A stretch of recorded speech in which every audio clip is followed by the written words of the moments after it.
La imagen que ven en pantalla es quizás la única fotografía aérea de la mítica Isla Verde, un gran brazo peninsular que se extendía frente a las costas de lo que hoy conocemos como Puerto Colombia y que hacía posible la existencia de la extinta bahía de Sabanilla, una de las bahías más plácidas y tranquilas de la costa norte colombiana, ya que sus playas estaban protegidas de la fuerza del mar Caribe gracias a este escudo natural ubicado mar adentro. Sin embargo, esta fotografía no muestra la real magnitud de la isla, ya que fue tomada a mediados de la década de los 50, cuando ya llevaba aproximadamente 30 años de su deliberada destrucción. En este mapa podemos apreciar su real magnitud cuando el muelle de Puerto Colombia aún se encontraba en la cúspide de lo que históricamente aportó al progreso nacional.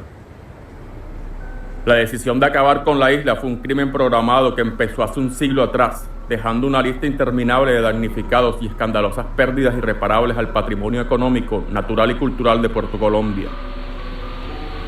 Sin embargo, estos desastres no se detienen y hoy se extienden sin control hasta los municipios vecinos. En el año 2013 fue interpuesta una acción popular donde se exigía la reconstrucción de la isla. El fallo ordenó a la nación adelantar inmediatamente los estudios para la reconstrucción de la isla y tratar así de mitigar los distintos daños de esta zona costera. Sin embargo, hoy, 11 años después, no existe pronunciamiento oficial alguno al respecto y el tema se sigue manejando con el mismo pasmoso hermetismo pactado ya hace un siglo atrás.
Mi hogar está aquí, en Puerto Colombia.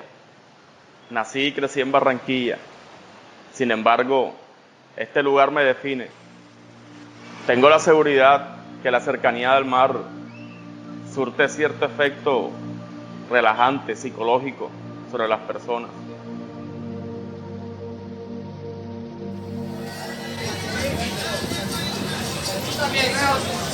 Aquí no se escucha hablar de atracos o de peleas.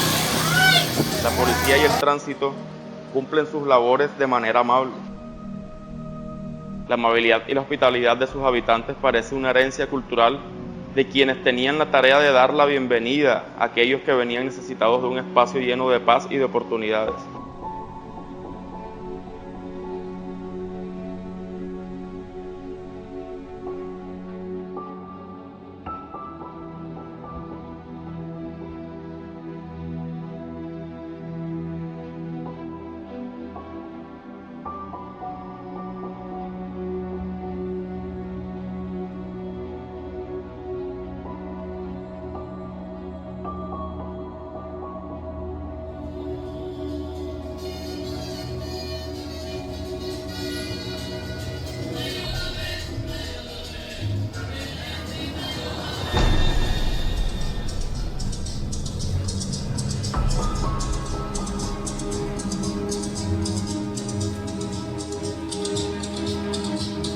Aquí es muy fácil cogerla suave y vivir bien relajado.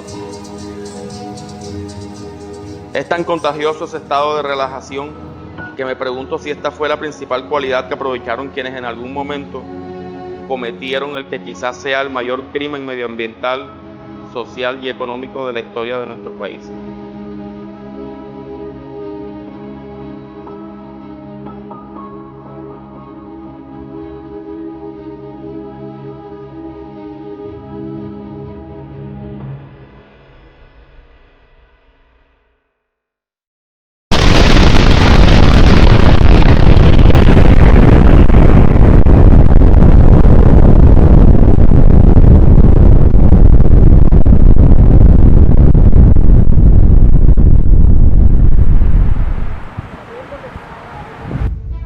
Mi nombre es Demis Pinedo y este es el primer capítulo de una serie donde estaré recorriendo parte de las consecuencias de aquel crimen medioambiental, producto de un conflicto regional que incluyó ataques bélicos aprobados por la misma nación.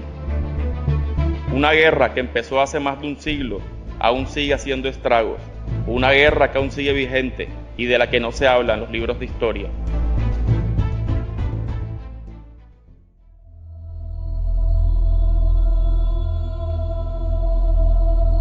Para entender todo esto, es necesario que nos ubiquemos en el espacio-tiempo. Abrimos el Google Maps y nos ubicamos en la costa norte colombiana. Aquí vemos a Barranquilla y unos kilómetros a la izquierda empieza esta historia. Esto es Bahía Cupino, o mejor conocida como Puerto Colombia, fundada en 1888 al pie del Cerro Cupino y a orillas de la bahía de Sabanilla, donde fue construido el emblemático muelle de Puerto Colombia, sentenciado a desaparecer hace un siglo.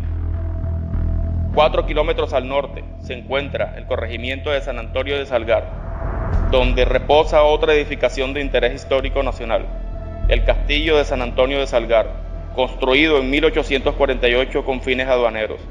Con el pasar de los años, ha tenido otros usos y largas temporadas de abandono.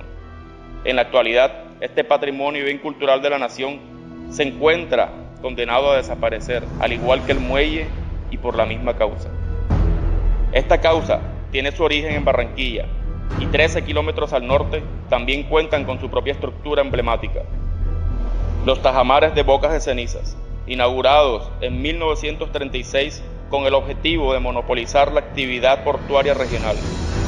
Ese objetivo se cumplió y actualmente se mantiene tan firme como los tajamares, muy a pesar de todos los problemas que han desatado tanto en la economía como en el medio ambiente.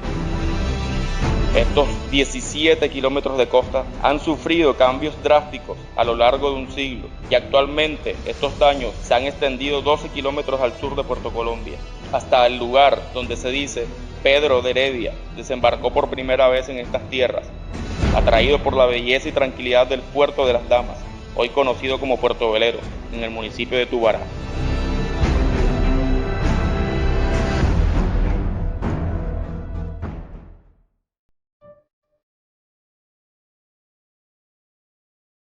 En esta primera serie centraremos la atención en esos últimos 12 kilómetros de costa que nos llevan a Puerto Velero, hasta donde intentaremos llegar caminando a través de esta estrecha franja costera que se encarga de separar las aguas del mar y las de la Ciénaga de Balboa, uno de los 18 cuerpos de agua dulce más importantes del departamento del Atlántico.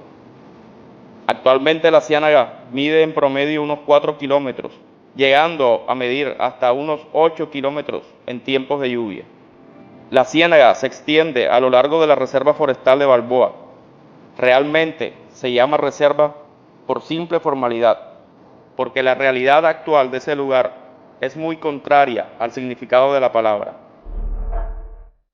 La Reserva Forestal, junto a su ciénaga, están a punto de desaparecer del mapa por completo. Hasta hace un par de décadas atrás, todavía era posible observar gran parte de lo que fue un extenso bosque de mangles que daba vida a varias especies endémicas o migratorias.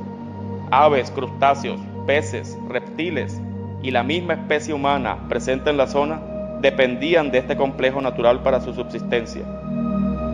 Lo poco que queda de esta importante reserva natural nos ilustra la magnitud de un desastre provocado por nuestra misma especie, por sus vecinos cercanos. Lo que sucede a lo largo de estos 12 kilómetros de costa nos adentra en una historia que no empezó ahí y que al parecer ahí tampoco terminará. En internet, el material gráfico sobre la reserva es muy limitado, pero sobre su estado actual y sobre su destino no se encuentra absolutamente nada.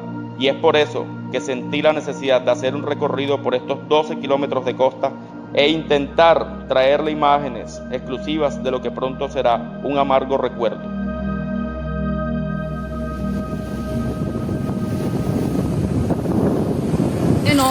Espérate, no te vayas tan rápido que quién sabe que te vayas ahí en verdad en un hueco y para sacarlo uno después aquí como. Pero aquí, ¿cómo nos salimos?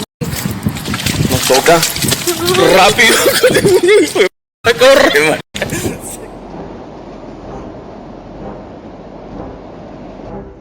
Para esta primera aventura a lo desconocido, tuve el placer de contar con la compañía de dos mujeres muy valientes.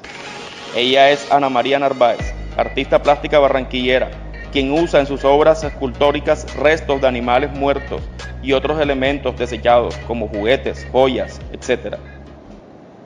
Y ella es Nadia Granados, conocida en el mundo artístico como La Fulminante, una artista bogotana que recurre al sexo, la sangre y la política como elementos principales de sus performances y videoarte.